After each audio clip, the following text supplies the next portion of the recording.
Hello? Can anyone hear me? I think I am live.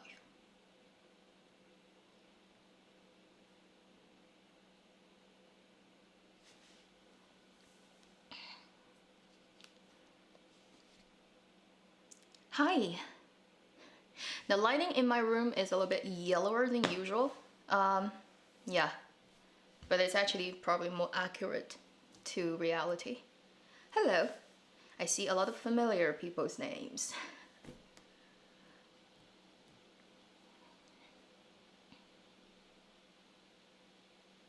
Who said they didn't believe 路遥乔楚生 and Begonia didn't end up in a poly relationship?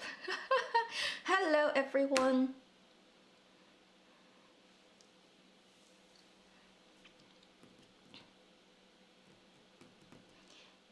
And even like some of the profile pictures, are you also like on Weibo as well? 小涛.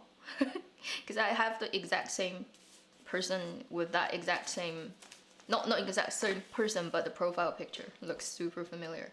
Hello from UK, hello from everywhere, Hawaii. Hello. So today I have to apologize beforehand, which is I probably will cut out much more frequently than usual. You're gonna see this pause picture and then you'll not see me for a couple of seconds because I've been getting this really bad allergic reaction right from the moment I woke up this morning. So I've been sneezing and it's just not pretty. If it got to the point where I can't control it, I'm just gonna cut myself out for a few seconds and come back so that I can spare you the pain of watching somebody sneezing live on camera. I can promise you it's not pretty.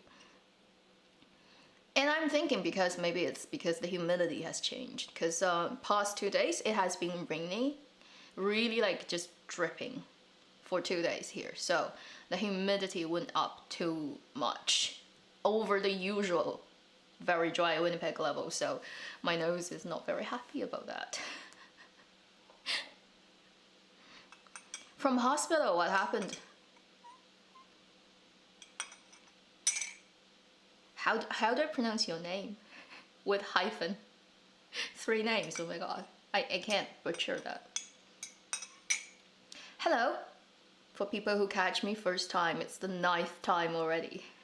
Well, at least you managed to do it within the first 9 digits before it hits 2 digits number. It's not spring allergy. I don't think so. I think it's just like the humidity, because there really isn't no pollen, like there's no flower yet here. It's just not yet happening. At work, okay, good. Are you working at hospital? Wow, you must be having a difficult time right now.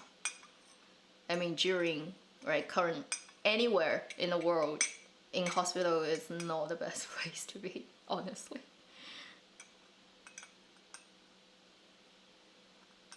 Aaliyah, okay. Aaliyah, okay.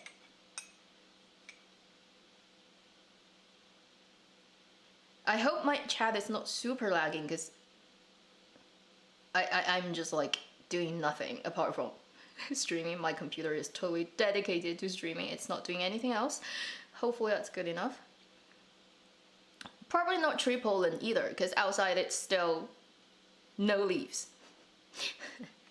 I mean, a couple of nights ago it was still like -0, like lower than 0 at night here. So the trees are still pretty much. Hi from New Zealand, Middle East. Oh, wow, Montreal. From remote learning. Okay. Super cold in Berlin too, wow. Well, from Netherlands, I've been there once. I love Amsterdam. It's really pretty. And expensive. Everything is so expensive over there. And I still kind of regret that I didn't try out mushrooms while I was there. Probably not a good idea, but just curious. From Iran, wow. South Africa, cool. Like, do people not sleep in their... Because it must be like a really awkward time for a lot of people right now. Yeah, a friend of mine is on the live chat as well. Like, she is in among the audience. First time. Just couldn't sleep. Okay, so I'll be here. Till 14 hours. Do doctors have like super long shifts, right? My mom used to be a doctor. But like her shifts are okay. Maybe maximum 12 hours. But that's a different time. 4 p.m. Yeah, in Montreal. 3 a.m. Wow. Where? Philippines. Yeah, because if you're in Asia right now, it must be around 3, 4, yeah, even 5. Like if you're in like Japan or Korea, it would be 5, right? Early in the morning. So I've said hello to a lot of people. Today we're just gonna randomly chat about dramas because I have no plan. Basically, I'm trying to do live like once a month or something, and just to lighten my load so I don't have to film videos and edit. Because usually I put 2 videos out a week, and I'm like, this week I feel particularly lazy. So let's do a live stream.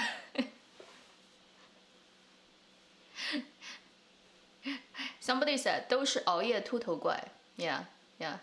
So pulling like an all-nighter and losing hair people. Yeah.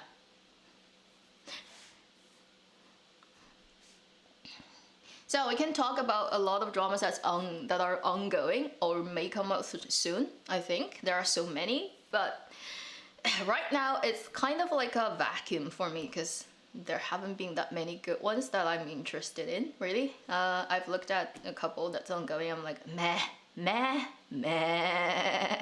turning into a sheep. But that's what it makes me feel like. 熬夜会秃头. Oh yeah, if you don't sleep well, you're gonna lose your hair. There are many things that will make you lose your hair. Entrance exam for university from next week. It's gonna be a bit difficult. Wow. Jonah, good luck. Yeah, I can imagine. Like for Corona, so are you gonna wear masks and then sit like super fast from other people and just sit there, answer your question and hope you don't catch it while you're taking exams?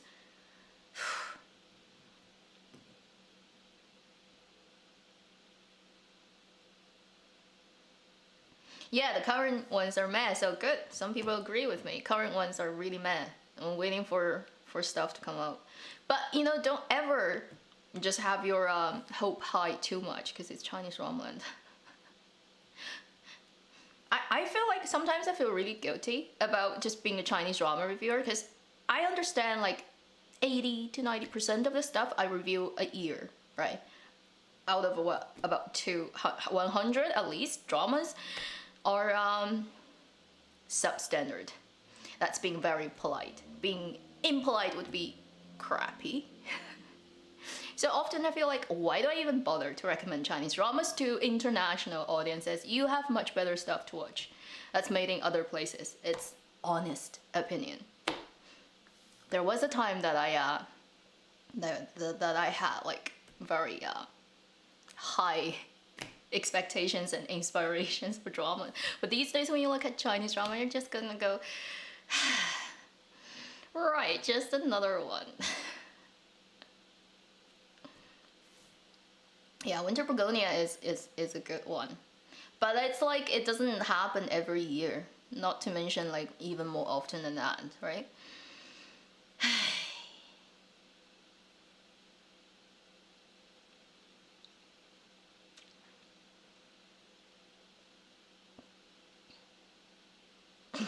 Thank you. Somebody, I need to show your comment because you have shitty in it and YouTube blocked it. 视野请自重, that one, I know it's ongoing. I took a look at it and then you know the thing with the male lead actors, I like him a lot, Zhang Haowei, But I think the role doesn't quite, like the type of idol period drama really doesn't suit him anymore. He's kind of past the age. Like he looks significantly more mature and older than everyone else in the drama. That's like supposedly like same generation, and it kind of takes you out a little bit. Not like he's not a good actor, it's just like dial back 8 years maybe, it will work.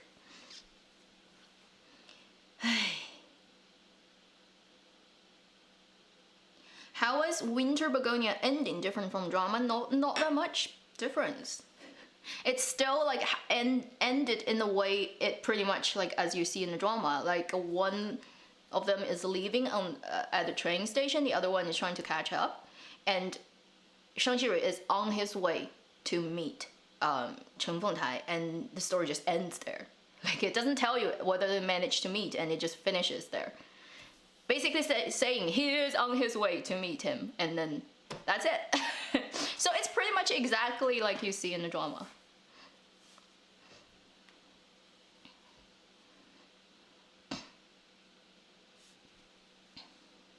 Serenade of Peace for Joy is good. Okay. Job UK. I would highly disagree with you, but I respect your opinion. It just to me is such a waste of time. Like how long it is can just and nothing happens. And people are so weird. Like the characters are like so incoherent. Like is that a word? Yes. From beginning to end. And I mean, can I say sometimes the director is like,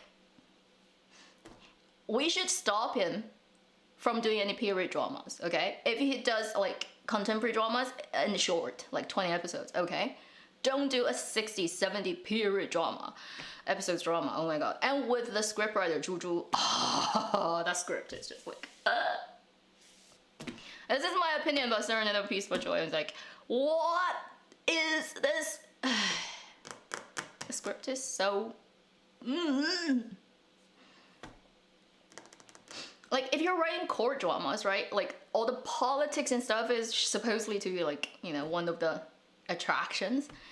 Oh, it's written at the level that primary school student idea about how court works and politics works, and it's just really embarrassing to look at that so many historical famous people in North Song dynasty that it depicts doing stuff and speaking stuff and acting on screen in the ways that you're like, I want to go back and read history books because it's just too. And also like how they treated the original material. It was a romantic love story between a princess and a couple of men, and they just decided we want Wang Kai to be the leading man no matter what because he sells stuff. So they just totally shift the focus of the story. And then you end up with a story that really doesn't know what it's trying to do.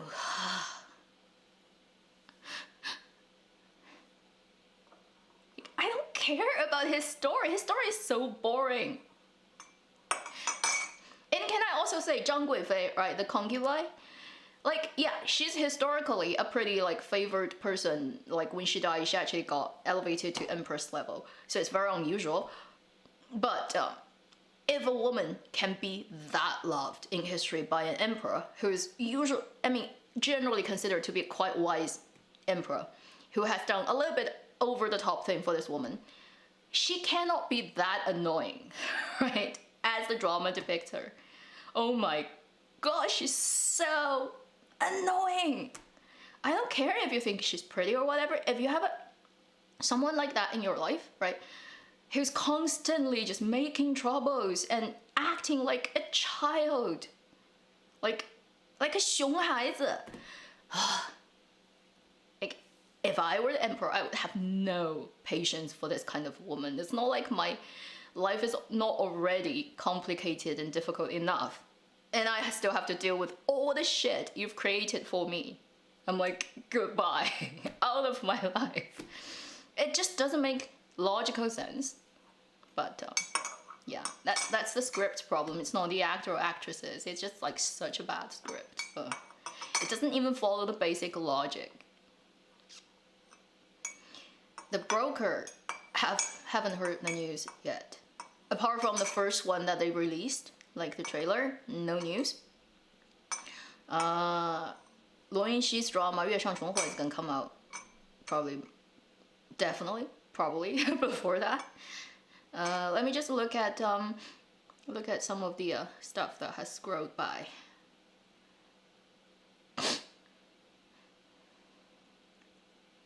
You should just do wuxia. Well, I think China could do other stuff too, but even wuxia today is like not very well done. How many good wuxia can you find a year, right?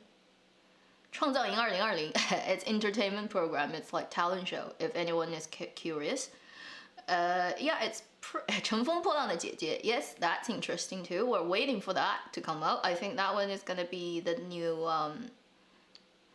the new black sheep of Chinese entertainment show. Because these 姐姐 are very difficult to deal with. So it's gonna be a big show.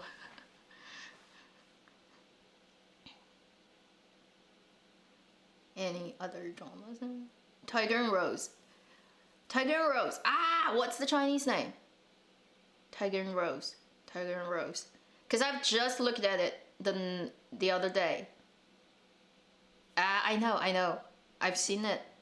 Tiger Rose. What's the Chinese title? Anyone can tell me? Oh yeah, 传说中陈芊芊. I haven't seen it yet. I saw it. Haven't started it. Is it good? Hunting? I also haven't continued watching Hunting. I have a problem with Hunting, which is it looks too ugly. Visually, it's just like so meh. The colors, the camera work, and the shaking, like the shaky cam. Like, it's not Bourne's identity. Don't shaky cam the whole thing. Like, they shaky cam everything. I'm like, ah! I feel like I'm starting to seize, like, if I watch it for too long.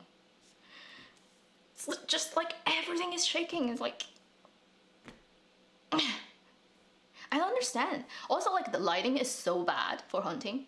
I know you're trying to go for the realistic look, right? Like, say, in the police station, there's no lighting for the people, so if they're in the corner, so they look really dark, but it's art. Drama is not reality. There's a level that you need to gauge between how real it is and then how convincing it is for whatever environment and how good it looks. Like, flattering your actors is important. Otherwise, why do people even learn about lighting? Like, why does that exist, right? Why do like photographers learn for years about how to, why do you need gaffers? Why do you even need light and filters and whatever reflectors? Why do you need even that? You're already doing a proper production. It's not like shot at home on your like home video camera. Why don't you do it properly? The lighting is so bad in Hunting. Oh, and BGM. Can we say that? The BGM just shows up everywhere in places it's so noisy. And it's like, stop BGM. Always BGM. That's so old. My Mrs. Right. What is the Chinese title? I'm so bad at remembering those titles.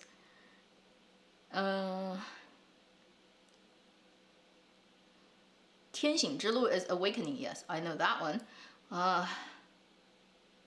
Yeah, lighting in Pillowbook is bad, right? Compared to 10 Miles, it's like, wow. Mrs. Right.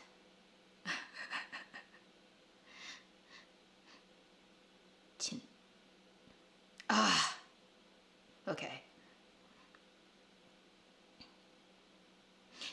Let me just quickly look at what everyone is saying. Okay.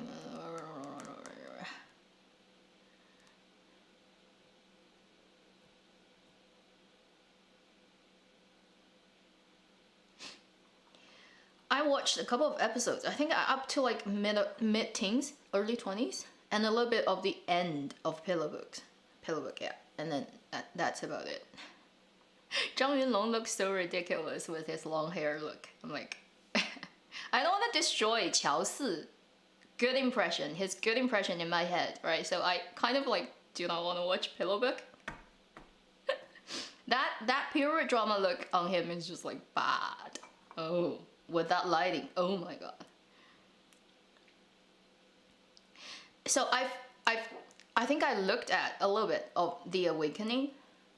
I know it's finished if you pay money, but I don't, so I still haven't seen the ending of it, but I'm not really that interested in the story. It's still very old school IP drama. It's just so familiar, everything. And can I just honestly say, what the heck happened to Xiong Ziqi? If you happen to be a fan of please don't feel offended, but he was pretty okay back in the days of Mr. Mermaid. I mean, I even interviewed the director. Like, it's still on my channel a couple of years ago. I went to his place and I interviewed. And I was like, I had a pretty good impression about this young actor from the director's sort of chatting with him. But like, what the heck happened to his face? Like, what did he do to himself? He has been in so many crappy dramas since then, but like recently there's one that came out, like what, 爱情的开关. I think I talked about it in one of the weekly videos. Oh, that drama is scary. But like, what did they do to his face? He's so young. He's not like, I'm in my late 30s, you know, like I need to erase my wrinkles or something. He's so young. Why? Ah!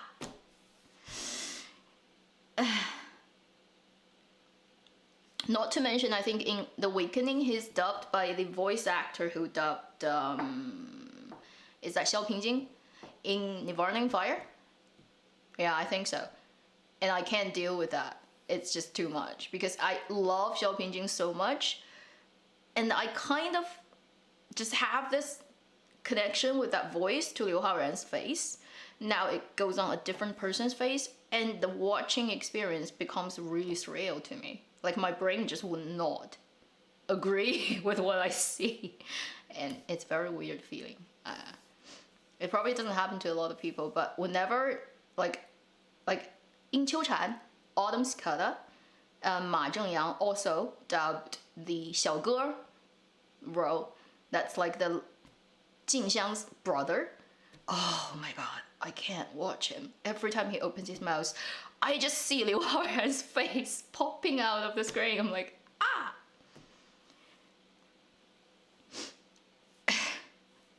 It's just a very personal thing, you know? Like, and also that voice kind of goes on someone's face better than others. Like, I can bear with Eternal Love when it goes on Xing Zhaoling's face, because it's also dubbed by this same actor. It kind of is okay. I think it fits, but it really doesn't fit Xiong Ziqi. It just doesn't fit. One of my pains.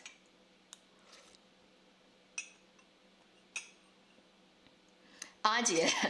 Well, he kind of always dubs, right? Like, he likes to dub, like, Gao Weiguang's roles often gets dubbed by Ajie, and also, Ren Jialun's roles often get dubbed by the same voice actor. He has the 霸道总裁 voice, the very cool, aloof, like rich and then, you know, proud guy kind of voice.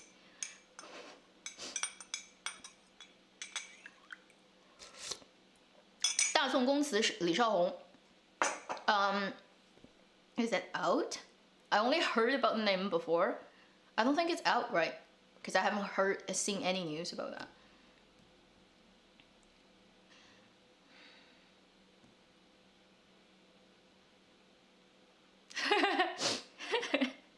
So, your name, which is Tiramisu Lover Lena. Okay. Now I understand. Yeah, you'll worry about once the Husky drama is out. You worry about that? Yeah, I would worry about that too. I actually start worrying now because they would start to do it right from the beginning. Chinese fandom right now is like at the brink of some type of huge like tsunami that will wipe a lot of stuff out. Otherwise, I mean, it's on the brink of a nuclear war. That's what I'm calling. The whole fandom culture is so toxic now. Wow. Wow. Phew. 报告王爷，王妃是只猫。I've heard about that title. I just 报告王爷 the whole thing. Like anything that starts with 报告王爷 report, to Prince. I remember the梗 on Weibo these days in China, which is 报告少爷。少奶奶已经在城墙上挂了3天了。I don't know how many people understand that, but it's ridiculous. It's a ridiculous thing. How would they adapt their script for I don't know. Probably just go to 知己. Like the best they can do is go for 知己, right? Like how they did it for Winter Begonia and stuff.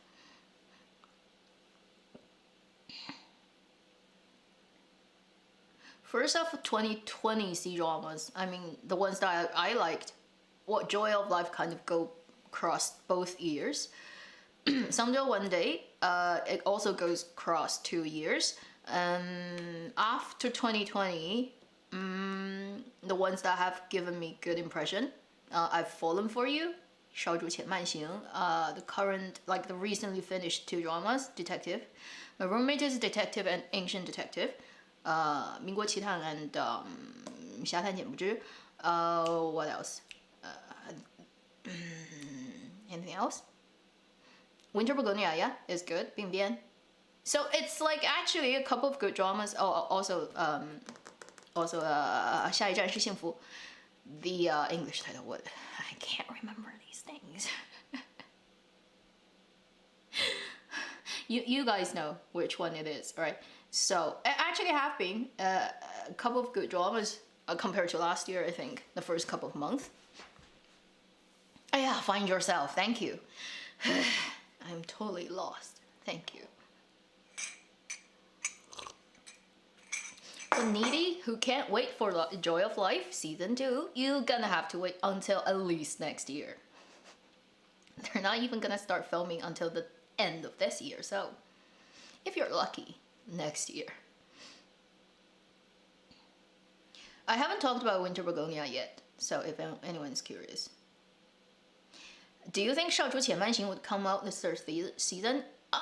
Right now it's very hard to say, because everybody is like looking for money, and there isn't that much money going on in the whole industry. So it depends on like the producer of that drama, whether they have the money to do, or also because Yu Shuxing now is getting really popular. So it will be very expensive to use her in the third season. Like the money is just gonna go up. But maybe she would like to be in the third season that much that she wouldn't care, because she is for that. She's really rich herself. So I mean, conceivably she could just say, I don't care. Maybe I could even invest money in the production. That could be. If that happens, I would like to see a third season. Currently, I'm not really watching up that many new ones. Trying to not like give myself a break, because it's gonna heat up soon. So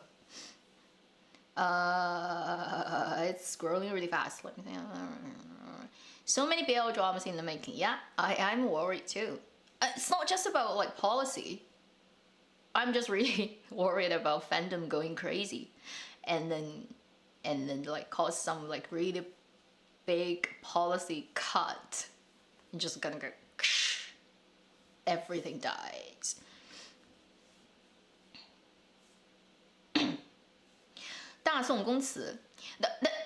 The thing about 大宋宫词 is the title itself is a joke. Okay, so because it comes from 大明宫词, which is many years ago, made by Rong Xinda and Li Shaohong. But 大明宫词 literally means the poem of the palace 大明, is based on historical, like, real thing, because 大明宫, the big bright palace, is the actual name of a Tang Dynasty palace. So 大明宫词 is basically, like the stories or the poems and the stuff happened in Tang Dynasty imperial family. Whereas 大宋宫词, like, what the heck is that? So basically they're filming something that's based on It's set in Song Dynasty. And they also know 大明宫词 was very famous, so it's like a brand that they wanna like immediately give you the idea. Okay, it's coming from the same team. It's you know like that. But in terms of the title itself, the Song Dynasty Palace poetry is just weird. Doesn't make a lot of sense. But coming from that production company, I am not surprised. Since I've worked there, there are things that, and let's just say I'm not surprised about what they choose or not choose to do.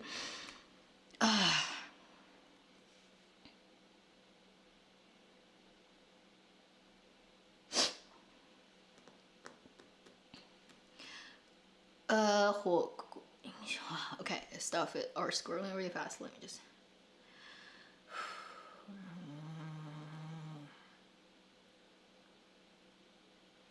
Ode to Joy ever coming out? I have no idea.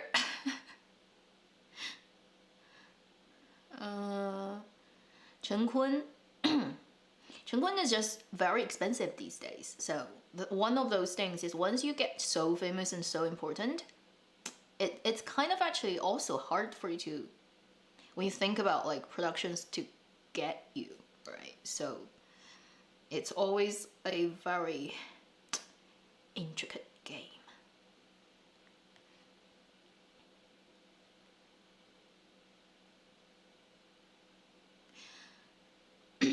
Oh, the Critical World, is that what I think it is?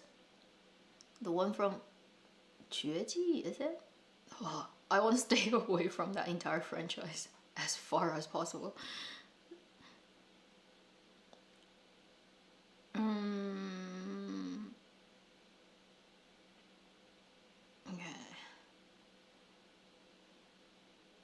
Yeah, Ode to Joy is, everybody is pretty big in that drama. Liu Tao, Wang Kai, Yang Zi.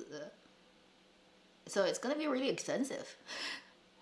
And whether they want to play sort of like the ensemble thing where nobody is really the lead is very questionable. 鬼吹灯, I am like not a fan. I think I talked about that last time. I'm not a fan of the entire sort of style of stuff and franchise. I think it's well filmed, but I hate spiders. Don't make me watch like episodes after episodes of ginormous spiders that's like gummy. Yeah. Eee. Ooh. It's hairy and it's giant. No. No. A Beautiful Reborn Flower. I only watched the first episode and I'm like, I'm not watching this thing. Goodbye. Sorry. It's just like what part of it is attractive, is worth watching, really? If I want to see Song Weilong, I'm just gonna rewatch Find Yourself. And probably that's the only reason, like the only thing that's a little bit attractive about that drama to me is that. Yeah, everything else is like the plot and the character setup is like, did you write it last century? Why did I get so oily on screen? I'm just gonna do this. Because I honestly can tell you it's not that oily, but I shine. I shine so much. Oh my god.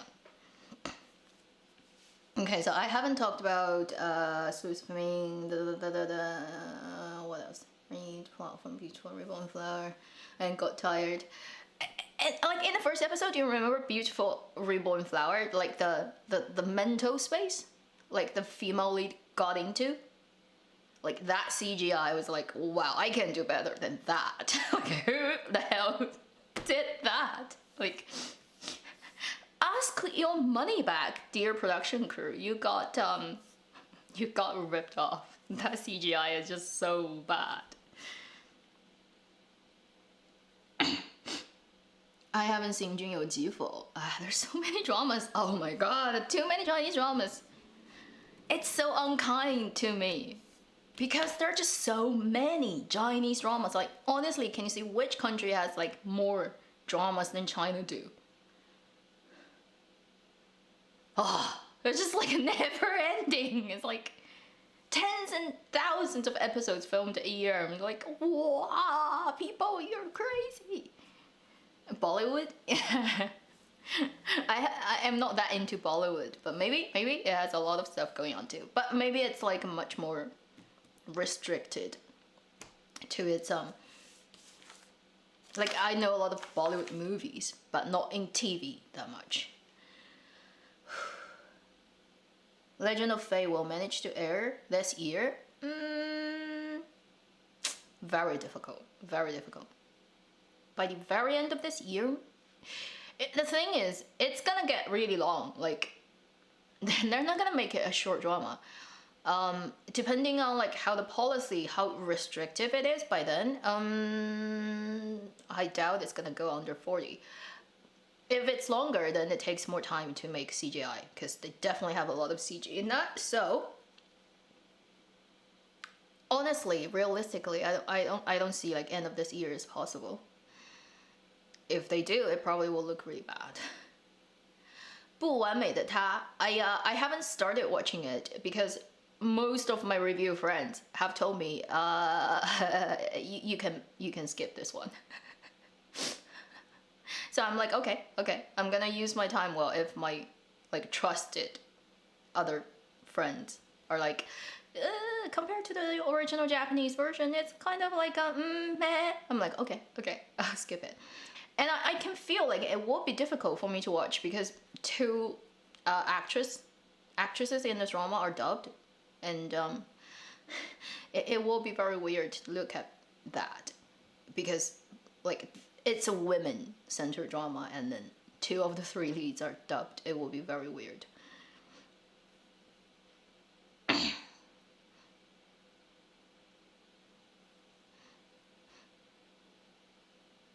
Is that 绝技? 绝技 the whole franchise is like I decided not to get into it. And also, yes, I do not like the writer. It's like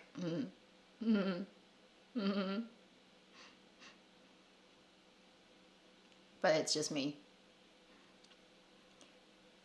I think I know who you are. Somebody who's typing Chinese. Yes, I do have this, but it's not a very classic one.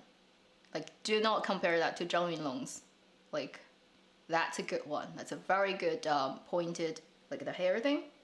In Chinese, it's called 美人尖, pretty person's sharp, like tip.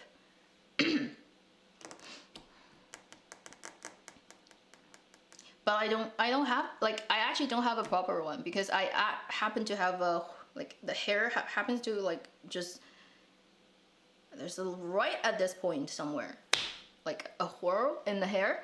So I can never have, like, flat, perfect band because it will always part here. And it will be uneven, like this part is uneven. It never stays down, no matter what you do. So, that's it. Willow Peak, oh, cute. Why is it Willow? Oh, Widow's Peak, oh my god, Widow.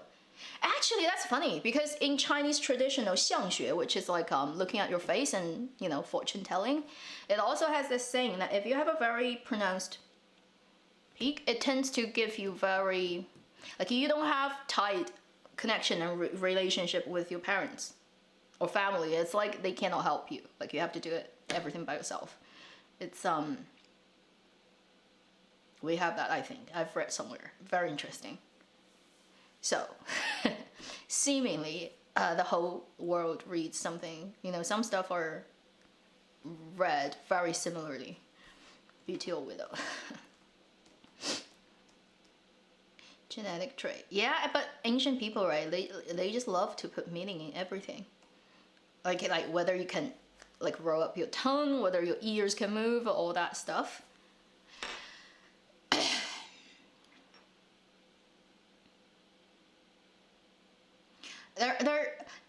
Do not feel sad about that. Like, if you like the drama, you know, it's your freedom. Love anime. It's just like I have to watch so many dramas.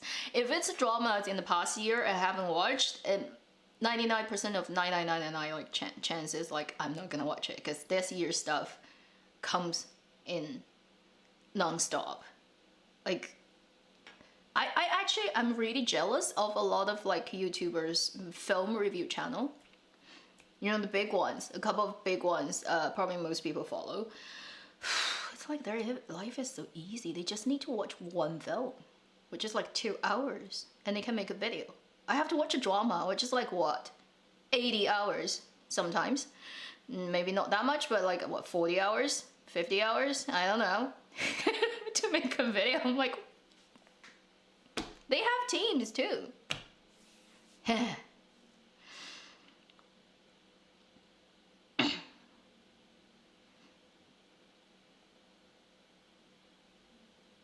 Thank you. Like, do I call you G-man? I have no idea. About traditional clothing.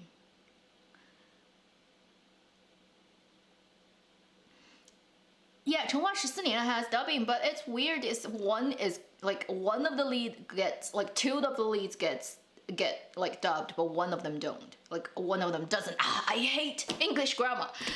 Like why? Why don't you just either not dub anyone or dub everybody? Why do you like differentiate that kind of treatment?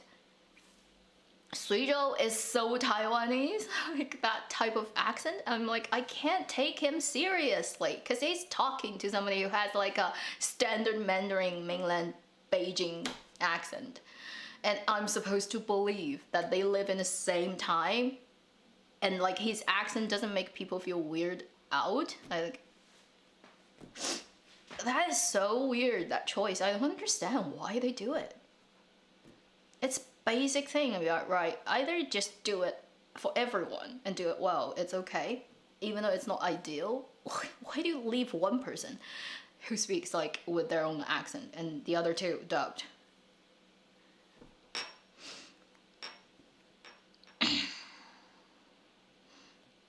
Start selling. The thing about Dididans about selling is if I ever want to sell Hanfu, it's gonna be a very huge operation because won't be able to make it in North America. Just imagine how expensive it is to hire seamstresses and tailors. You kind of have to get Chinese factories to make them and then import them here. So that will involve a lot of crazy stuff as well. If you make it yourself, I am not that talented. I can't do like clothes making is life consuming. It's so exhausting. And Asian costume takes so much effort just because it has so much material. When you want to sew a skirt, you have to sew so long, like the big length of fabrics. It's just like, nah, no. I've attempted it just for fun, but in terms of like making it commercially available, I need a factory. I need a sugar daddy, basically, to make that happen.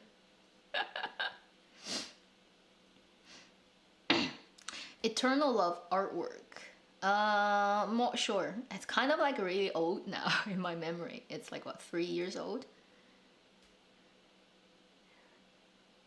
I do have the bookmark. It's already here. I just don't have it on my shop because of the I don't want to go to post office until things get better.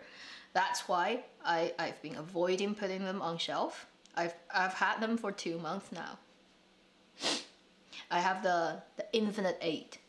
Okay, I can try to get it and show you guys. So hopefully my camera hasn't given up on the focus. Okay.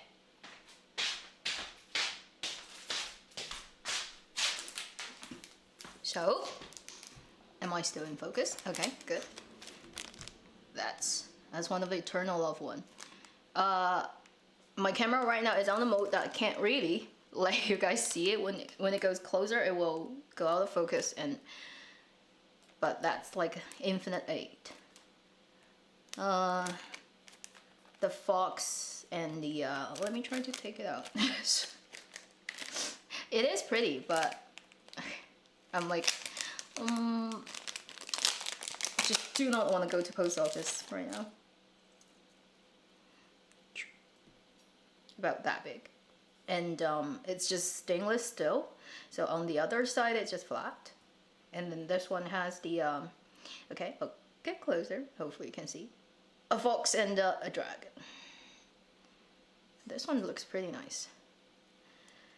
Yeah, I have that. But I can't sell them. I also actually have the artist who made those paper clay dolls to make 魏无羡 and 蓝忘机. They will be mailed to me soon. But the thing with that is also, I was actually initially aiming at moving to a different place by the time I get them, so that I can actually sell them globally. But judging by current situation, I'm not sure if I can do that. So I'll see what happens when I get them. They look very scary, literally, because when you have like 20 Wei Wuxian and 20 Lan Wangji like looking exactly the same on a bed. I think she took a video of them on her bed, like all standing, and then she put music on. It's pretty scary when you look at that. It's like a zombie army of the Untamed. I don't know if I have the actually, let me try to so it's not on my computer, so I can't show it in the live stream, but I could try to show it. Let me see, and then you guys can see how scary it is. It's literally weird. Okay. Okay, I'm gonna put it. How scary that looks!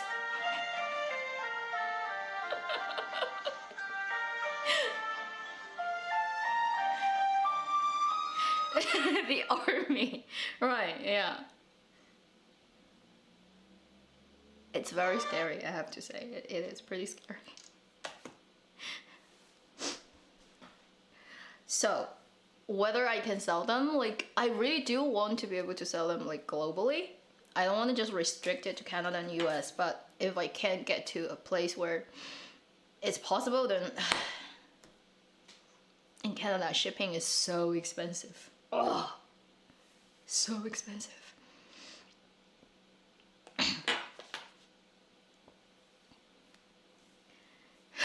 World domination.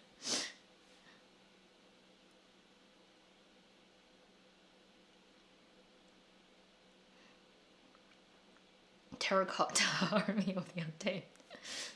But terracotta is like interesting because nobody is like, no two terracotta soldiers are the same. They're totally different. Everything, like hair, little ornaments, their face, they all are different, which is cool and crazy. Means that they don't use this mold. They actually do sculpture for each one.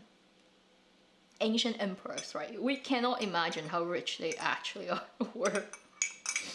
The legend about Qin Shi Huang's tomb is pretty interesting, and there's so many stories about what it actually is like and then what they've done. It's just, it's like, feels like Alien did it.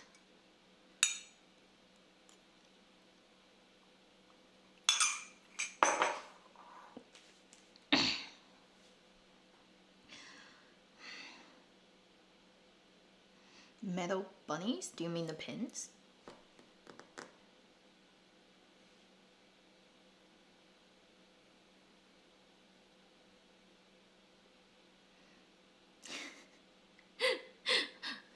A friend of mine. Bye. She's off to cook. So did I not talk about Winter Begonia? I mean, it's. I'm pretty happy with what we end up with, and I really do highly appreciate the actors and the work they've done. Yin Zheng is very funny. Yin Zheng is a very interesting person. He is the one who I think got Wang Yibo into racing. He is also a very veteran 二次元 lover, so he's very into anime, very into all that sort of Bilibili initials of popular culture stuff. Very well versed in that. he collects like he basically is like a kid. He's like a big kid. And he so is not like shy about like talking about how much he loves Huang Xiaoming. And I think they're like, because both of them are at the age where they are no longer considered as like any type of idol in any way, so they're much more relaxed. And even their team, right, then are like, yeah, you guys do whatever you like, because you're not gonna attract like teenager girls anymore. That type of like, you're not gonna get huge traffic and fandom and all those really quite sick actually culture stuff. So they're like, yeah, whatever you want to do, have fun. So when they are like actually chatting online, which happened a couple of times I think during the Winter Begonia thing, they are so funny. They're so frank about how much they love each other. It got to the point where people are like, stop saying that in live stream, right? Like, put a cap on your mouth. And because of that, I like them like even more. They're so cute.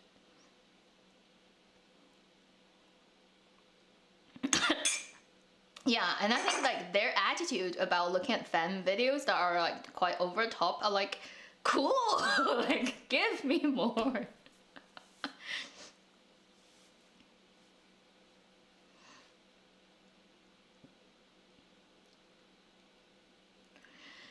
So I'm just really happy about Winter Begonia, and they did a lot of work for sure for the Beijing Opera part. And they picked I do have to say, Yu Zheng did a good job picking the right actor, the right actors for the role.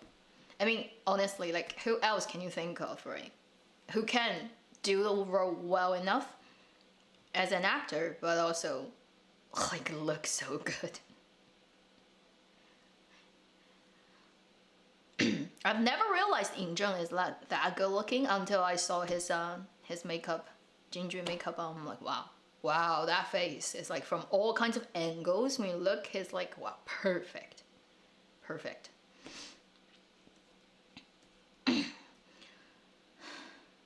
But any tell you drama. Okay, some people cannot find it online, which is weird because I still can. I mean, last time I checked, it's still on Youku. So I'm not sure what happened. I'm not sure if it was on Bilibili right from the beginning. Maybe it was. I saw it on Youku, and that's where I saw it.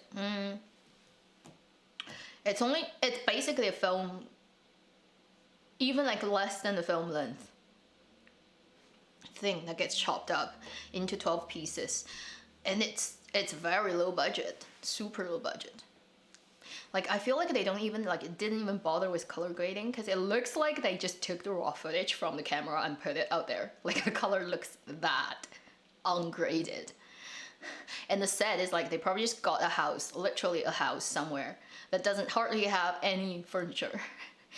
They just shot the whole thing. With a couple of, like, an office scene and outdoor, like one outdoor scene with the wall and the street, and that's about it. It's so low budget. It's like almost like if I don't have to pay the actors and also their food and stuff, I can shoot it. It's that cheap.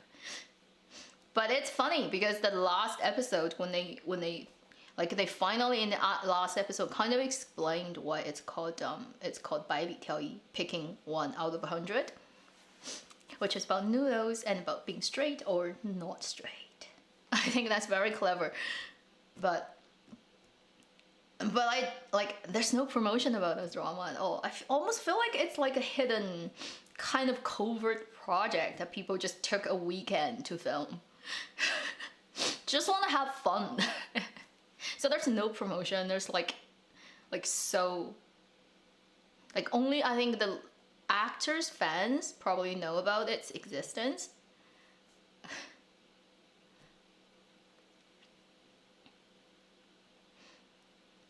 Huang Xiaoming in Shanghai owned. Do you mean the Shanghai Tan, right? That's a long time ago. With Sun Li, is it? It's too long, can't remember. Literally. Autumn Cicada. Okay, Autumn Cicada. It is really a production of 2017. That's my opinion. It's back in the days of the cluster of people rushed into the business and trying to make money. It's a product of that time. Now you look at it, which is 3 years later, it's a little bit too out of fashion in every way. That's my honest opinion. I still watch it because I want to see Yuan Jialun. That's all. Like, I want to see, like, I'm just waiting for the episodes when like shit happens for him. The only reason I'm watching it, being very honest, is just to see him in uniform, see people give him a difficult time. and there will be, like, in the future, you know, like, in Chinese, 战损. Do you understand what that means? Yeah. So literally just watching people torturing him. That's the pleasure of watching a drama for me. Literally everything else is just like, it's like a comedy. Everything about it is so ridiculous that I just look at it and laugh. Like, the entire thing about this drama is so funny. The setup, the character setup, like, to the details about how they talk, how they do stuff, and how the logic of stuff works, and how they, like, the dubbing, the music, the BGM, it's like, everything is just so ridiculous. I'm just watching it as like a comedy, and it's actually pretty entertaining when you don't care about how, like, when you no longer take it seriously, it's fun.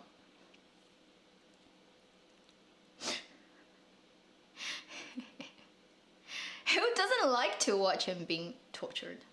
You know, like, everyone, right, who likes to watch this type of dramas, watch it for that purpose. I mean, let's be honest. Autumn Cicada's premise doesn't make sense. Like, it doesn't make sense at all. That's the thing. Like, as if they have no idea about what happened in 1940s in Asia. As if people have no idea about how Japanese military works, and then how that relationship is with other occupied places and people. Like, seriously? 2 Chinese person, like, who are adopted by Japanese dad, but still maintain that they're like, if they grew up, like, in the Japanese family since they were a kid, they would become Japanese. They would have Japanese names. They would not, like, still maintain that, like, intact Chinese identity. I'm like, where does that come from? And even if that is the case, why would they work in Japanese military? It's like, the Japanese military is not gonna put them there. It just doesn't make logical sense about the setup of the characters. And it's like it happened in a parallel universe, like it didn't happen in our universe. It doesn't make sense. Like, everything is just so, it's so written for the entertainment purpose. It's like there's no research done about what actually happened in history. And I mean, literally, in Hong Kong, everyone is communist. I'm like, seriously. 叶冲 is, 小庄 is, 池诚 is communist. Everybody is communist. Like, in Hong Kong in the 1940s. Like, yeah, that makes a lot of sense. It's just...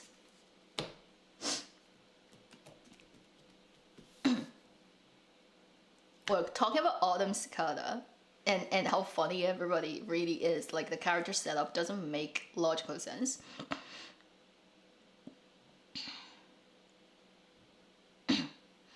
I mean, yeah, like, we're not talking about the same thing. I think because the thing is, right, even if that type of people do exist, they will be very, very minor in terms of, like, actually working in the, like, as an officer, and kind of really...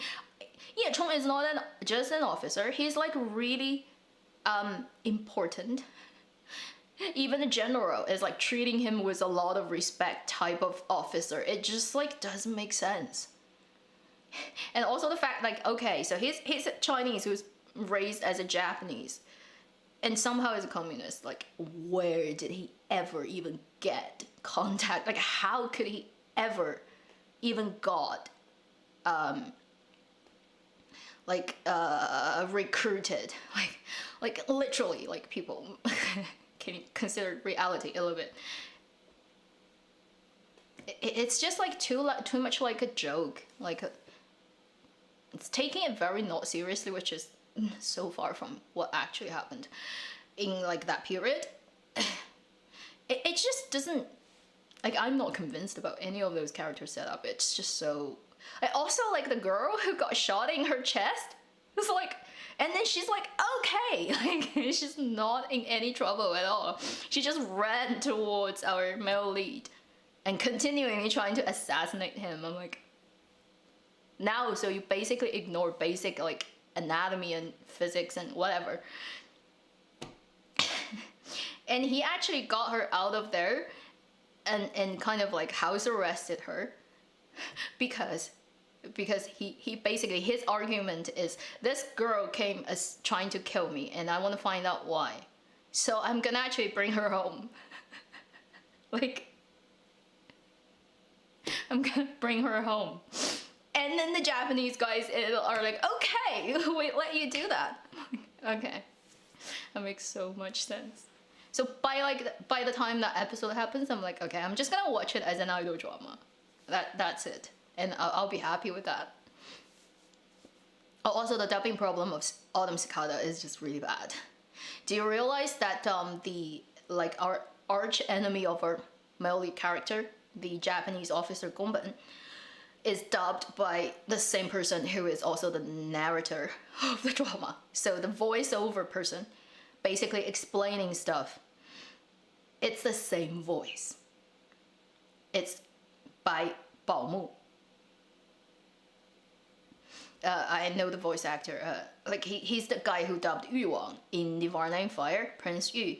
He's very well known. His voice is just too easy to recognize. And not just that, he also dubbed a lot of random characters, like one-off characters. And the thing is, like, he dubbed so many people in that drama that it just become not convincing for me now. And also, I don't understand why they pick the same voice actor to do the narrative, like the voiceover of the entire drama, and also the anti-hero.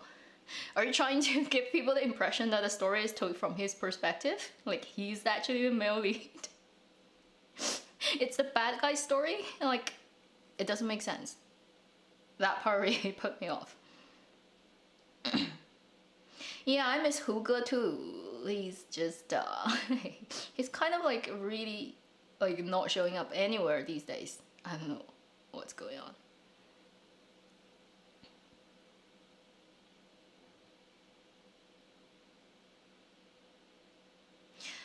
Someone asked me, do I kelp human?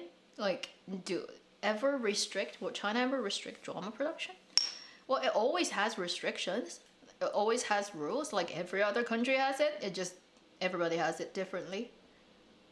And also there's always that type of control from the top, which is if one particular type is getting too out of control, if all the money rushes to one genre and then there are so many made that are like they consider to be not that, you know, like balancing stuff out, they probably will put some restrictions on it. New dramas coming out, probably we're gonna see Wolf, finally. Everybody is hoping for May to finally have it out, but still no confirmation. Although a lot of chattering about that one. What else? Everyone is waiting for. A lot of people are waiting for the 盗墓笔记, 朱一龙, isn't it? But maybe that's the third quarter we're looking at, not this yet. So after summer. What else? There are a lot of dramas that are coming out. I just like blanking right now. My brain is not really working. I probably would talk. Oh, somebody subscribed. Hi. In the weekly video, because I've looked at some of the news, but I don't remember them yet. Do a drama review of Miss Truth Probably not. I haven't seen that one. I saw a couple of episodes and I decided not to watch it. Not because of anything, because of the male lead actor looks very much like a real person I know in real life. And it got weird when I watched a drama. It's so weird for me. It's a very personal thing. But that male lead actor was like, oh my god, it's like looking at that person I know and it's weird. So I'm like, okay, I'm gonna skip this one.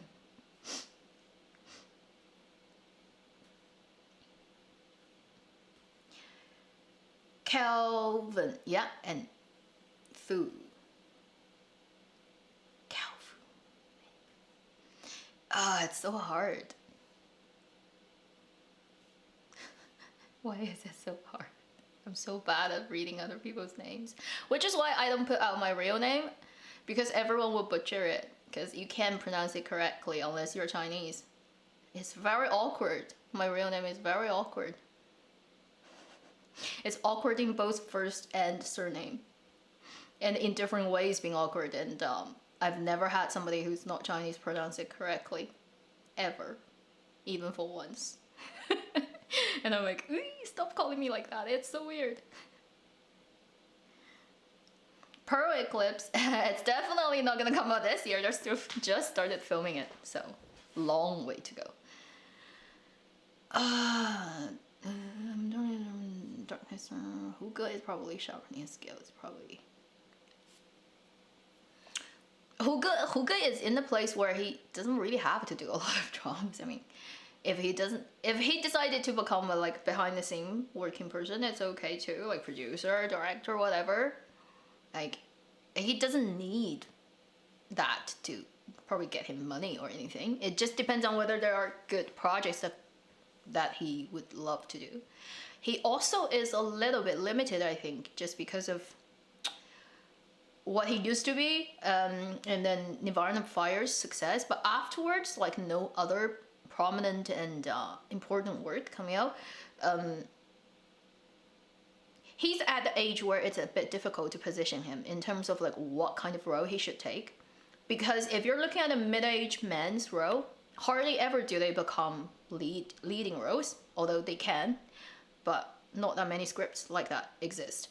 If he plays somebody younger than his age, it is a little bit stretching now. So he probably is also in a position that is like, yeah, he can play a lot of roles, but depending on how good the scripts are. And good scripts are so hard to come by. Like, even if you're top tier Chinese actors these days, it's like the best of the best, like the top people still need to fight it off. Because if a good project comes along, everybody knows, oh, this is a good one, I want it. And then there will be another 10 who are just as important as you know, like on the same level as you are, who want it. So it's actually very competitive and difficult.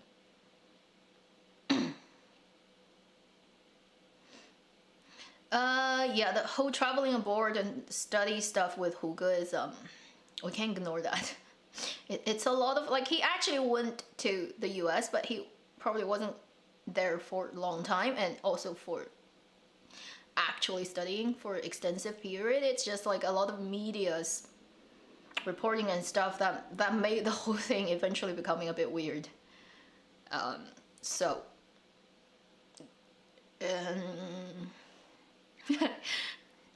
Yeah, Wang Kai and Serenade too. I think because Nirvana is so successful, and that type of drama just do not happen for an actor like multiple times in their lifetime, probably. Like, if you get lucky enough to be in one, you should already thank heavens, because 99% of the actors never get that. But if you're hoping for like hitting the jackpot like consecutively, you know, it's just asking too much. Tianjin Mystic, well, there's no news. I don't know. They haven't promoted anything. But I do know they changed the male lead actor, so in terms of like where is that drama now, no idea.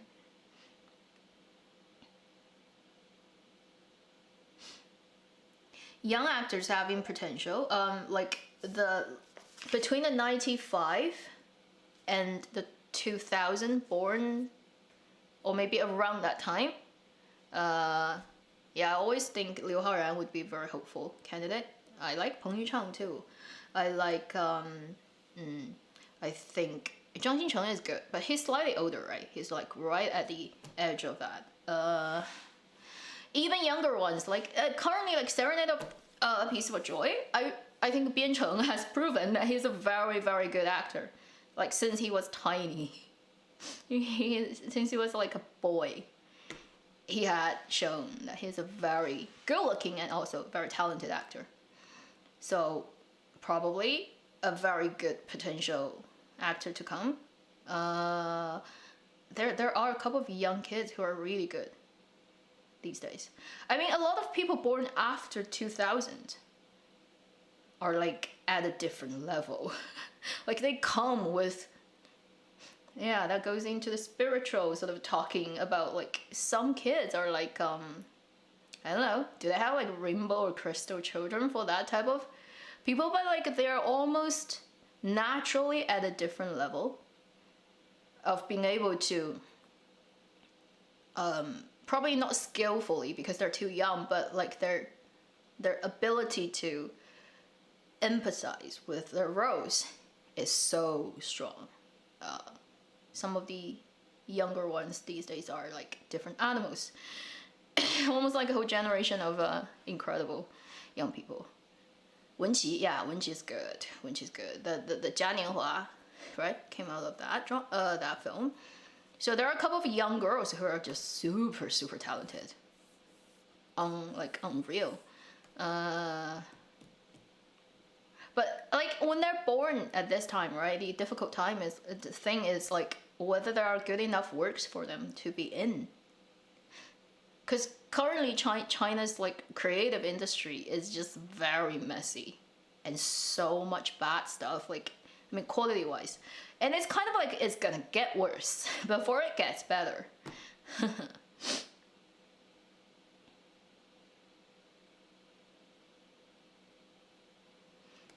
You guys do have heard about the recent Yuewen, the Tencent-owned corporation who is in control of a lot of China's web novel writing and stuff, right? Like, have you heard about that? It is a signal of a period where we're looking at internet creative writing and stuff gonna get like quality wise and creative wise, like it's gonna plunge like from now on.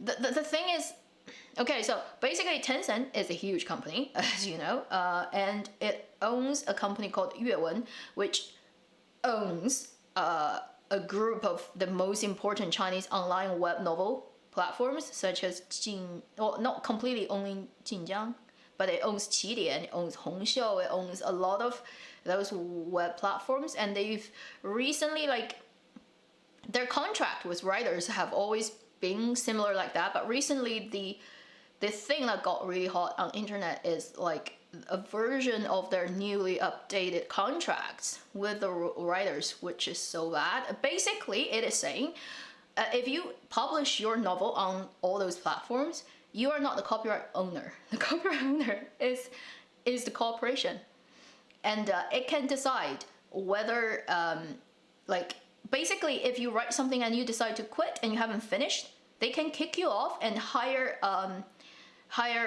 anyone and continue writing that. You have no rights, and they own the rights of your work until 50 years after its publication, or you die. Like, I can't remember. Basically, it's like that. And also, they are canceling pay options. So basically, before, you also are basically writing for the platform, but you can decide, like, first 20 chapters are free. The rest, you have to pay, like, for each chapter to be read. Now they decide to cancel all that to make every book free, pretty much. Only the top writers of the most popular books probably get like the option to make it like still payable by chapter, but they're gonna make the whole thing free for every, like, yeah, so that they can track more people in it, and they would only give the writers, like, what type of income? I can't remember. It's a tiny amount. So basically, if you are not a prominent writer on those platforms, you don't have millions of people following your book, you are not gonna get paid, and you don't own the copyrights. And they can decide whether if you don't follow what they want you to write, they're gonna find other people to write it for you. So they've made it that way. Yeah, can you believe it happens, eh? And we'll see what becomes of it. And during this whole thing, it's the middle tier, the lower tier of writers who got just so angry, and they're like screaming on Weibo. But the top tier people stayed pretty silent because it doesn't quite affect them. They still have like a bargaining chip with these platforms because of how big they are. But for smaller ones, yeah, goodbye.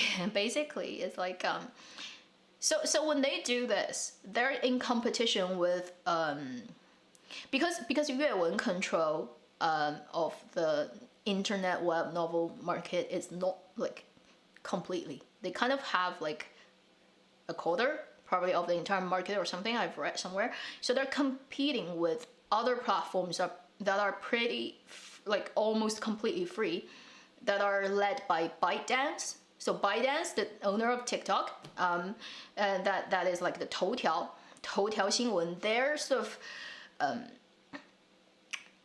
their world, and they are aimed at like short video apps, and all those stuff are aimed at what we call 下沉市场, which is basically cities or villages that are like below the third line cities, you know, more and lesser metropolitan, like the bigger base population of China on Chinese people on internet.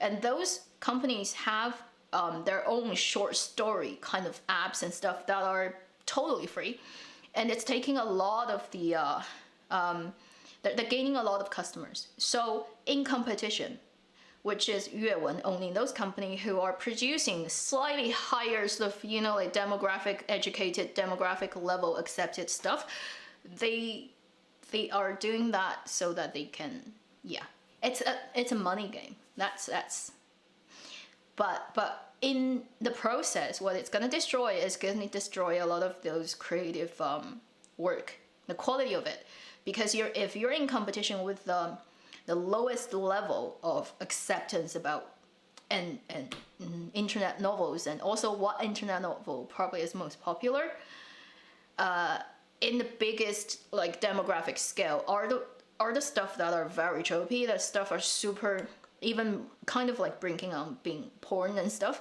So if you're in competition with that, you have to reduce sort of the quality of your writing and produce more and more stuff. So in the process, you will see worse and worse IP coming out of that in the next few years. I don't know how long that's gonna be. And so the stuff that's taking those IP and making them into dramas are gonna be even worse. So the bad outlook of that is we're gonna see more shitty drama, even shittier than what we see today, if this goes on uncontrolled, if there's no intervention. Very soon, probably in the 2 years or something, like you can watch the channel if it still exists in the future, and we might just, or in the live chat, discuss about, wow, Autumn Cicada was such a good drama. Yeah, do you want to see that kind of future? It is so ridiculous.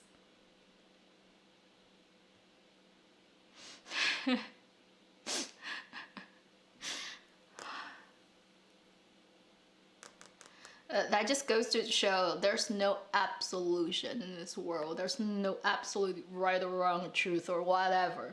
Everything exists in comparison.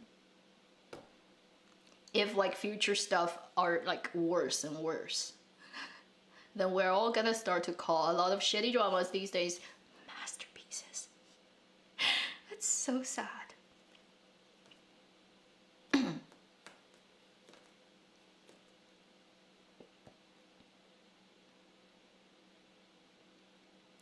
Yeah, 起点 web novel, 晋江, all those are just like, I don't know. I don't know about the future of that. I think it's just 样板戏2.0. And so funny, like if you go on those web novel like websites these days, like they would black out so many words, turn them into like the star symbol, just because they read like in some very ridiculous ways. So you have to guess like what's actually written there, because there are so many words that would just be blacked out. Anything that's like remotely sexual, sometimes it's just unfortunate. Like it actually doesn't mean what the system thinks it means.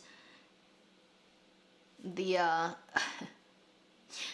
very classic case is this person on Weibo, middle of the night, sends out a Weibo.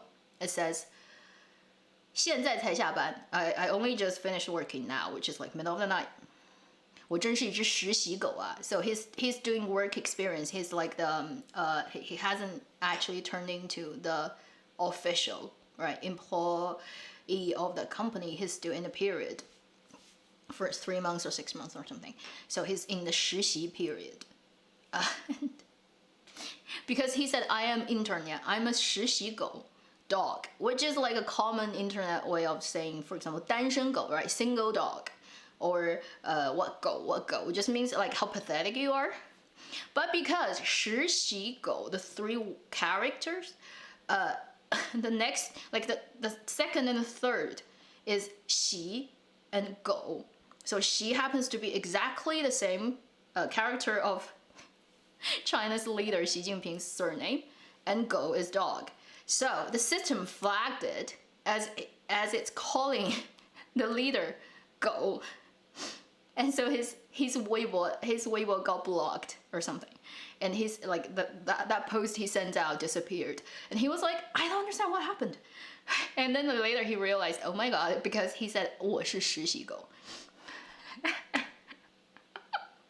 实习 and 习狗, right? It's like, so the system would not understand sometimes, like when you put language together, it actually doesn't mean that, and it will black out the parts. And making a sentence impossible to read, like you don't understand what it means. So this is like China's internet. I remember when I was reading 镇魂, Guardian's like Chinese version, when I was recording it, and I was reading it from Jinjiang's platform, official platform, because I paid money for that novel.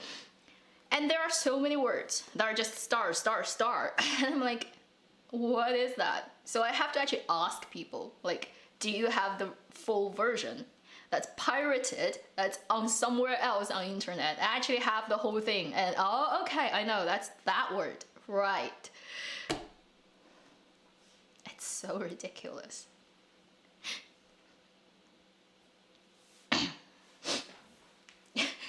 Emperor's name is the taboo.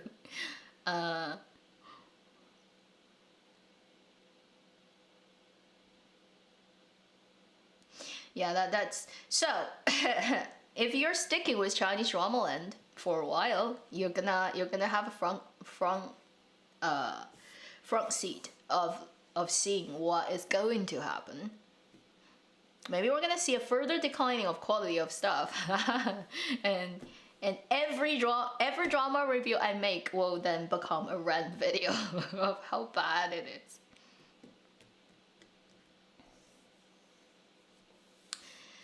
Hey.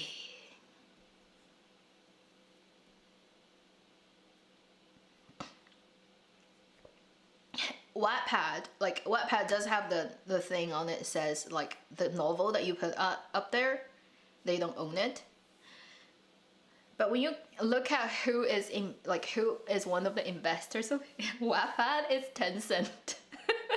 The other day I was looking at that, I was like, who owns Wattpad? And one of them is like Tencent. I'm like, really? I smell danger.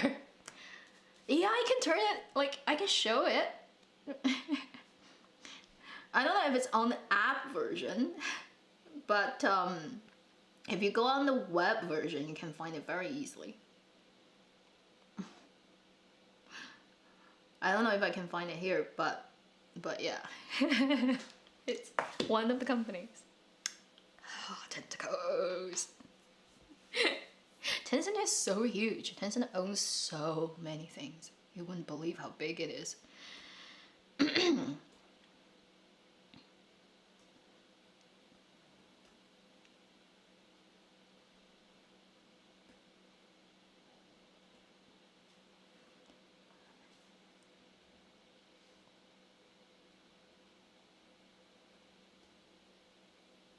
Okay, so we are already online for like what, how long? Almost an hour and a half. I'm just gonna stay here for another 10 minutes. When you live stream, time just goes by so fast. And yeah, I think we've chatted about a couple of dramas already. I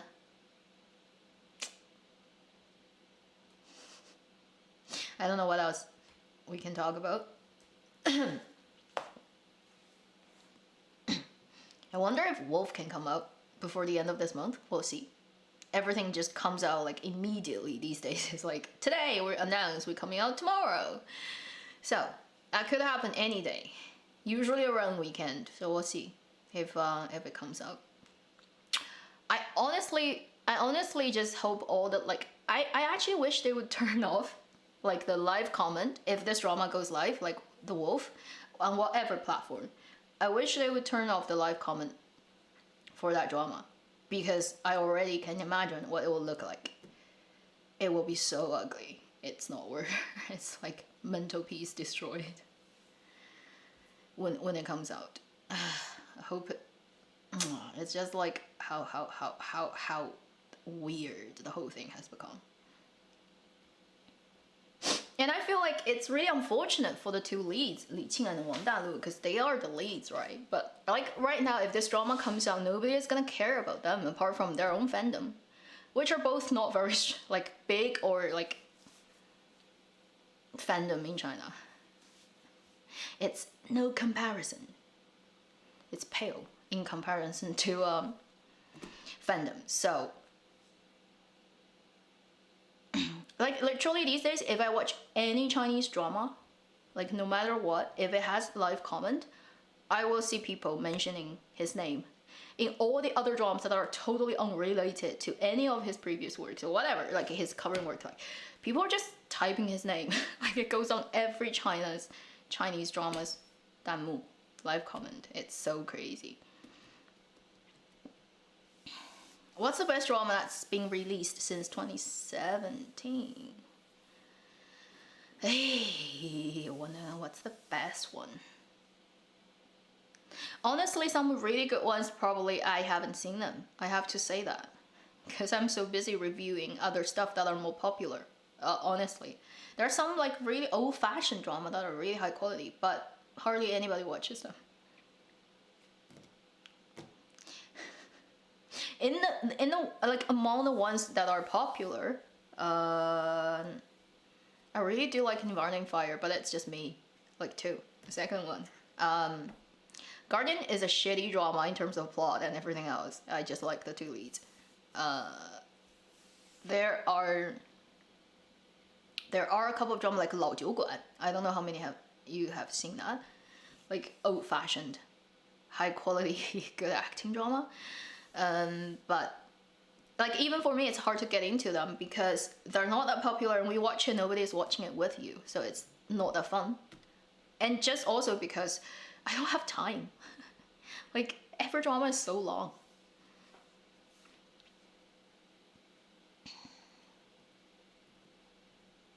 Rise of the Phoenix, it's too long also for me.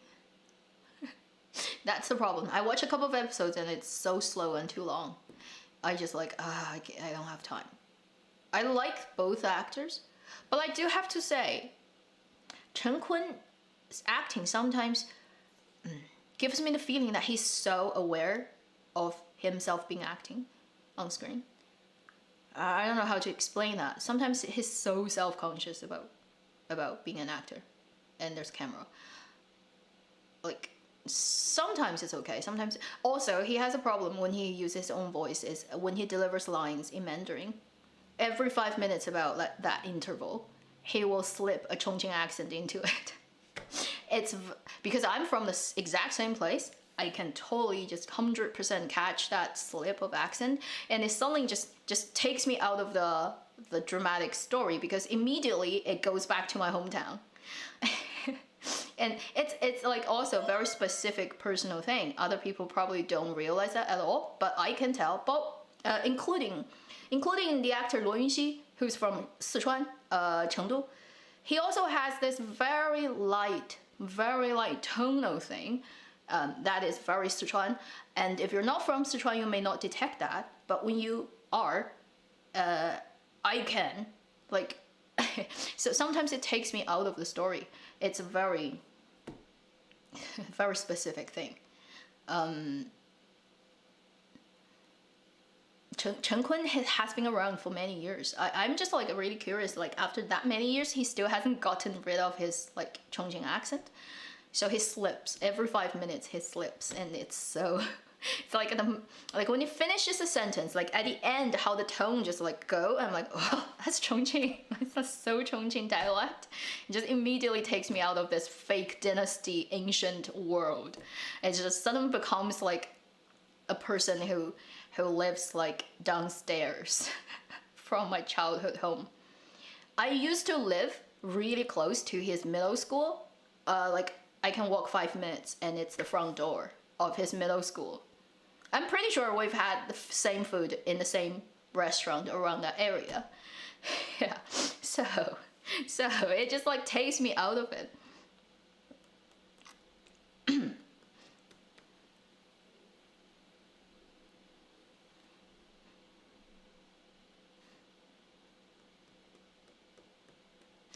Yeah, people in ancient world obviously will have accent. None of the accent you hear today has anything to do with ancient Chinese. It totally sounds different. But the whole thing is, it's a dramatic world. It's like you're watching Shakespeare on stage, right? They're all pretending to be Henry the How manyth and whatever kings, and like if everybody has agreed we're gonna use one particular type of accent to act this whole thing, we stay in that.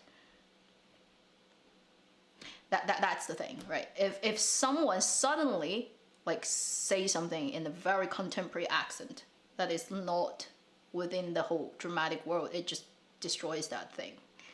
And also period drama in China tends to have this we have this like in Chinese, I think most people have the agreed type of sound it should sound like, and it's a tradition that's been built up through many years of dramas, films, theaters, and expectations, I think, and previous works. So if you want to like totally destroy that and then do a new thing, and it will appear to be very weird to a lot of people. And also the whole like it sounds too hometown thing is just for me, because it's so specific. It just pulls me out. Probably wouldn't pull other people out. If you're from other region of China, you probably can't tell even like clear. You may feel it's not like 100% standard Mandarin, but it's not that bad. Whereas I'm like, oh my god. So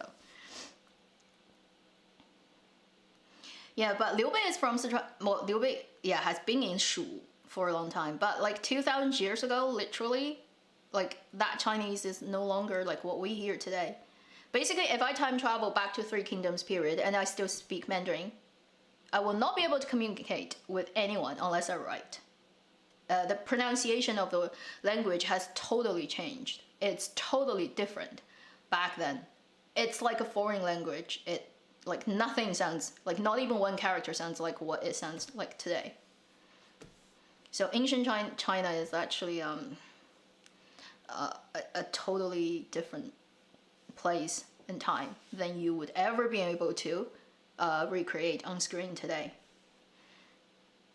Some of the ancient like language sound is so weird. It's so weird to modern ears. It's what we call like 古汉语 and 中古汉语. So I think it needs to go to almost close to the end of Ming Dynasty. That is when, like, if you're in Beijing, you speak that language, then you can kind of communicate with them. If you travel anything further back than that, it's impossible to communicate if you speak Mandarin. If you speak, like, you know, the southern dialects around Guangdong, Fujian, you may actually be able to still communicate with people further back. But Mandarin is like, no. Mandarin is actually imported, like accent language from north. So the lucky thing is, if you have to study Chinese Mandarin these days, it actually is easier to pronounce than saying ancient Chinese. If you have to study the Chinese like 800, 1,000 years ago, it will be much harder than what it sounds like. So that's the only one good thing, I think. There are people who are dedicated in studying like ancient books and texts, and you can kind of recreate what it might sound like, but still it's not 100%. But it can, like, you can trace it back. For example, like this language, current dialect has some similarity to that, and you can find ancient books, 切韵, like those books about rhymes and how pronunciation happens. So you trace it back to ancient times, and you realize like at certain times words have pronunciation that are very different from now, and then like people can do that work, but it's, yeah, you cannot prove that, right? You can't time travel, so you never know if it's 100% like that, but it will definitely be super different from what it's now.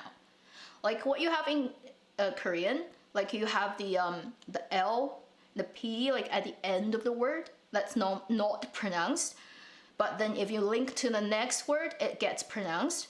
Like that used to exist in Chinese like a long time ago, no longer. Like in Mandarin now, it no longer is the case. So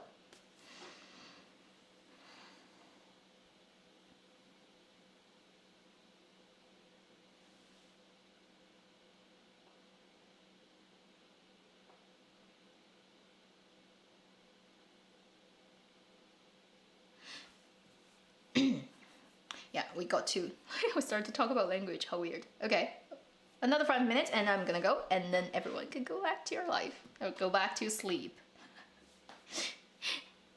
It's almost daytime, like in somewhere in Asia. The sun is coming out. It will be boring. Yeah, but I also need to do other stuff. Like the first thing is go pee. Because I've been sitting here for 1 hour and 40 minutes.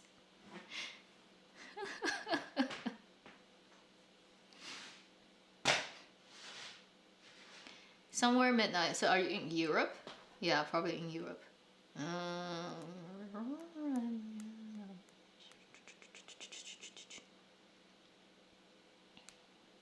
What is the best platform to watch Chinese drama? Somebody help.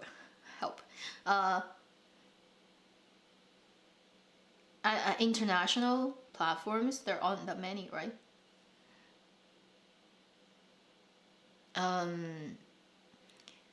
Yeah, the Chinese ones are like, they don't have English subtitles unless they have the international version, but even so, they're slow at doing that. So yeah, so you can type like the help people out, because I usually just go on the Chinese streaming sites to do this channel. I actually have subscription of every major Chinese drama platforms. I have to pay money, quite a lot every year. Sometimes very unwillingly, because I'm always having like problems with Tencent, iQIYI, Youku. They have all taken down my editing videos at different times. They're my friend enemy. Like,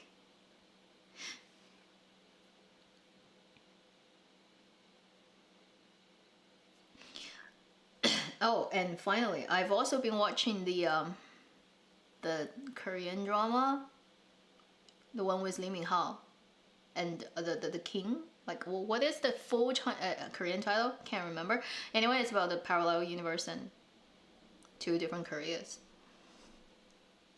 I am really disappointed in that drama, The King, because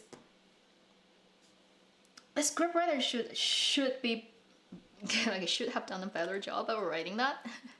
It's so slow. It's like slow, unusually slow for Korean drama. Nothing happens.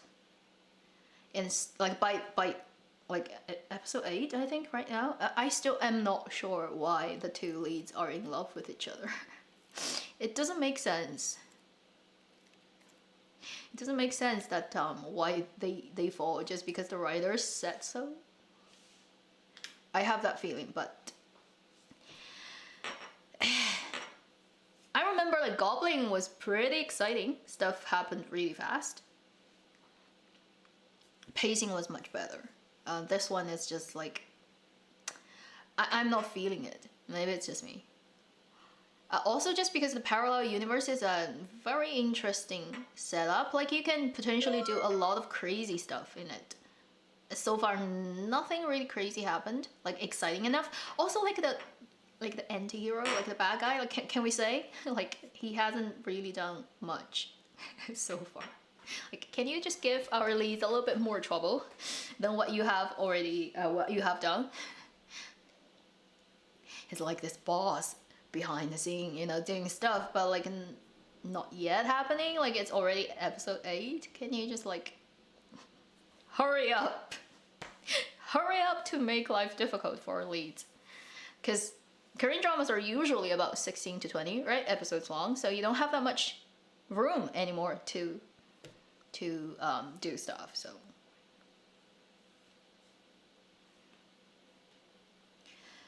Nirvana in Fire 1 stuff, a lot of that is on Hotpot TV and AvenueX because some of them had copyright problems.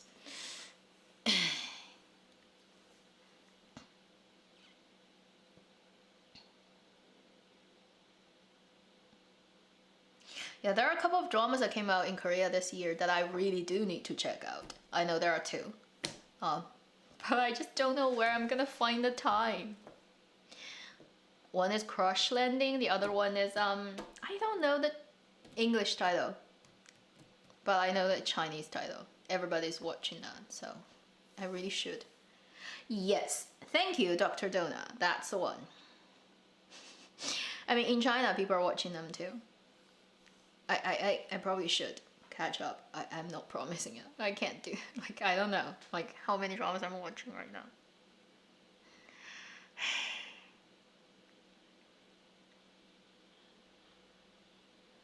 I mean, honestly, if I have choice, like, if I don't have to do, like, if I'm not doing this channel, I probably wouldn't watch how many Chinese drama at all. Probably US, like some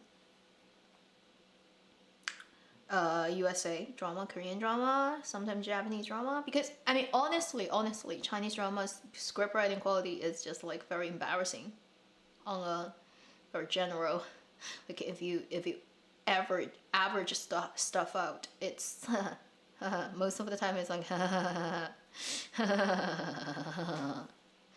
and not to mention Chinese fandom has gotten so toxic in recent years, and especially this year, right? so I'm like, I'm just gonna stay away from it as much as I can. And I think the good thing about me is I do YouTube and I do it English, and I don't do it in on any Chinese platform, so I don't get into trouble. But I mean, a couple of my friends who do reviews in Chinese, like, they can say anything, like they say anything about a drama that has nothing to do with saying anything bad about any actor or actress or whatever, and they get swamped by people who have like the meanest comments possible on their like danmu, in their comment section, private messaging me, asking them to go die. Just because what she said is like something that they are not 100% agree with. Like, I'm like so sickening. The whole fandom stuff is stupid. Yeah, Chinese fandom is so sick, so like it's at a point where it needs to get dealt with. Now. It's like the cancer is about to burst and make everybody infected, that type of like, ugh, it's so ugly. It's so ugly. So, if I wasn't actually doing this channel, I probably would stay away from that. I probably would also stay away from Weibo. like it's China's Twitter and it's worse, but because I have to look at like news and stuff, so I have no choice.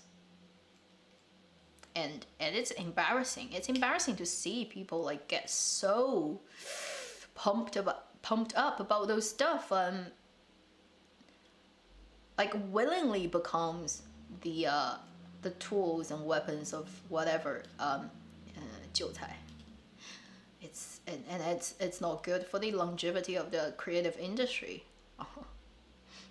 And now we have the 粤文 situation, the internet novel situation, web novel. I don't know. Things just do not look good. Okay, so we should end it here, otherwise it's gonna continue forever. It's nice seeing you guys. Yeah, 181 viewers. I think it's like added on, but anyway, thank you guys. Thank you, girls. Yeah, the political correctness thing, right? Like whether you're using the right pronouns. Thank you, people, for joining in and having this chat with me and making my life a little bit easier by not filming and editing. Oh, thank you, 小套.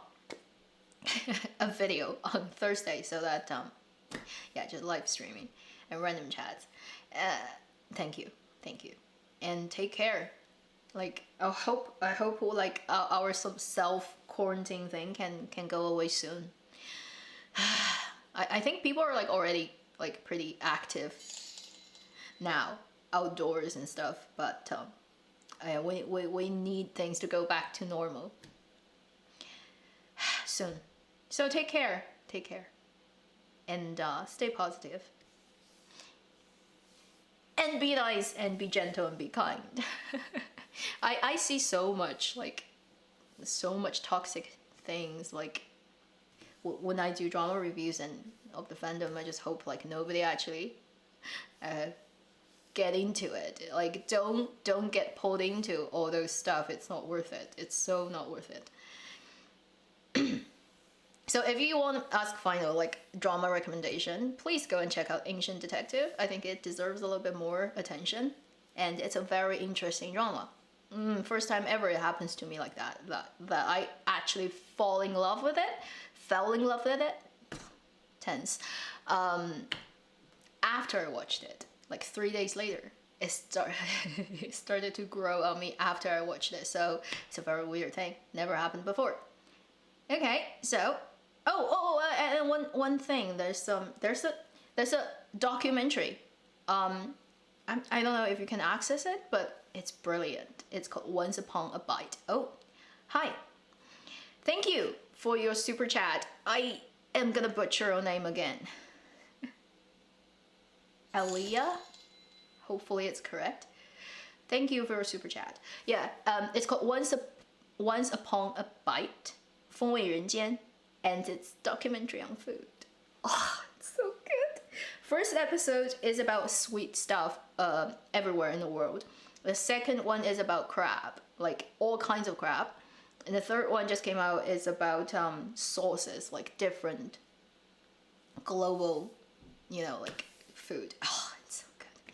Don't watch it at night. Like, do not do that. Warning. It's on Tencent. I don't know if it's on other platforms. Once Upon a Bite. It's so good. Oh, the camera, the food is filmed in divine way. Oh my god. Oh, it's on YouTube, really? That's good. Highly recommend Once Upon a Bite. Oh, the food looks so good. Okay, I have to say goodbye now. Take care, everyone. Thank you for joining me in this live stream, and thank you for your super chats, and I'll see you in my next video. Bye bye.